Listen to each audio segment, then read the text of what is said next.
Hi, I'm Tess, and today I'm making a comforting corned beef hash topped with a poached egg. This easy and delicious meal is made from leftovers and will be ready in 15 minutes.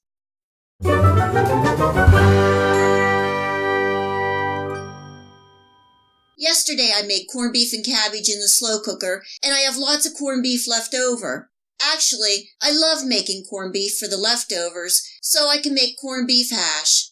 This meal is so easy and comforting and can be eaten any time of the day. In my skillet on medium-high, I'm adding in a little oil and one medium-sized potato peeled and cubed.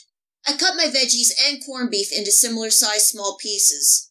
I'm spreading out the potatoes and letting them cook for about a minute and then stirring, cooking for about 3 to 4 minutes or until the potatoes start to turn brown. Then I'm adding in some onions, bell peppers, and a little salt and black pepper, cooking and stirring for a couple minutes. The ingredients are few and simple in this dish. Just a reminder that you'll be able to find this corned beef hash recipe, the list of ingredients, and much more in the Show More section below. If you have a chance, just click on the word Show More in all caps below this video, and you will see the recipe and the links to where you can purchase some of the ingredients and equipment that I use in this video recipe.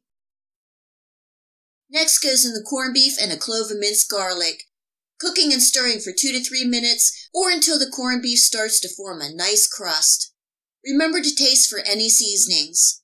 And the final touch for me is a dash of apple cider vinegar. This really adds the tang to the hash and brings all the flavors together. Cooking and stirring for another minute and we are ready to eat. Topping the corned beef hash with a poached egg and some fresh chopped dill. The creaminess of the poached egg adds a real richness to this dish.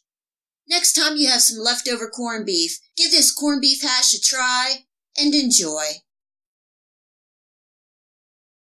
If you like this video recipe, please hit the like and subscribe button.